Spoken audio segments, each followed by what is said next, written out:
Since 1999, the Pirates have started the season 2-0 just 2 times. The last one, the very memorable start to the 2008 season with upset wins against Virginia Tech and West Virginia. And yes, Tulsa and Memphis are not as impressive, but 2-0 would be a great start for an alleged rebuilding year. Pirates fired up out of the gate. Great new opening for the game this year. You should really go check it out. Defense got some criticism after giving up 49. Tigers' first possession, the fumble. Josh Smith with the recovery, giving the offense great field position. Dominic Davis, another great day. He'd rush for 2 scores, throw for 3, including this one to Giovanni Ruffin. ECU up 7-0. Ruffin getting into the end zone. That would fire up the crowd in the bleacherless section. Next possession for the Tigers, Cannon Smith on 3rd down. He's picked off by Derek Blacknall, and he gets room to run, picks up some blocks, and Blacknall would take it in 46 yards for the score. ECU up 14-0 just 5 minutes into the game. Ground game looking good too. Jonathan Williams, he goes off tackle, gets into the secondary, and fights his way to the 5-yard line before going out of bounds. He would go over the century mark on the day. Memphis with the personal foul there.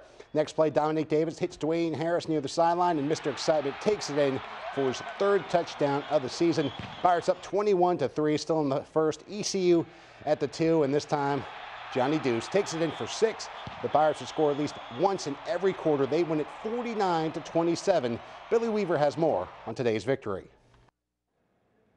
So after 2 weeks, the Pirates are averaging 50 points a game. Now, heading into this game, everyone knew the offense could score. The big question was defense, and the guys on that side of the ball took this as a huge challenge. Here at ECU, we're known for defense, and I told the guys before, don't ever let that happen again. I don't want to have to depend on anybody to save us, and I think we really took that to heart this week. Like our rushing offensively, we're able to pound the rock a little bit, which is a good mixture with our offense to be able to run it and throw it. I like the improvement of our defense from game 1 to game 2. I thought we did some things a lot better than last week. So the Pirates now 2-0 in the season, and more importantly, 2-0 against conference opponents. Next week, the Pirates step out of Conference USA play and take on the Virginia Tech Hokies, and of course, that is on the road. The Pirates do not return here to Dowdy-Ficklen Stadium until October 16th, when they take on NC State. At Dowdy-Ficklen Stadium, Billy Weaver, WITN Sports. Thanks so much, Billy. And as he said, ECU will play Virginia Tech next week. The Hokies taking on James Madison. It's like a monsoon up there in Blacksburg. Vatek up 2 points. Tyrod Taylor's pass is intercepted by another Jonathan Williams. And Frank Beamer, yeah, he is not happy. On the ensuing position, Drew Dudzik takes it into the end zone again for 12 yards. For a 12-yard score. James Madison goes up by 21-16, and that would hold up for the final score. A huge upset win. Virginia Tech now 0-2 on the season. A couple of months ago, when former Pirate head coach Skip Holtz headed to Tampa to take over the South Florida job, one of his first appearances was at a pep rally. The mascot gave Skip a new hat. The crowd applauded. Skip thanked them. They quieted down, and a lone voice shouted out, "Beat Florida." Skip responded, "That's what I'm here to do." Week 2 of the season, Skip got his shot, and it was looking good for the Bulls early on.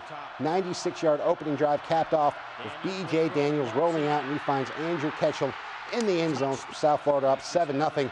That'd be the score at half. Different story in the 3rd quarter. Game tied at 7. South Florida driving. Demetrius Murray, the bad exchange ball gets loose. Florida recovers, and a few plays later, Jeffrey Demps goes 62 yards for the score. Gators take over and go on to win it 38-14.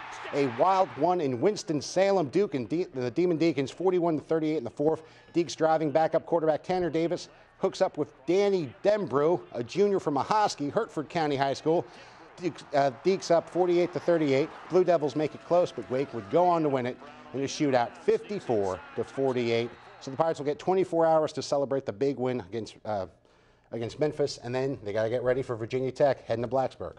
And I do want to clear up, it was dozens of bleachers, not thousands, that gave way last week. But no matter what, still a great game. Thousands removed, dozens of bleachers, and the fans, they weren't sitting any. It doesn't matter. They're standing and cheering. They're standing the whole time. All right. Thanks so much, Bill. And up next, Bob will have a final check of your rainy forecast. Stay with us.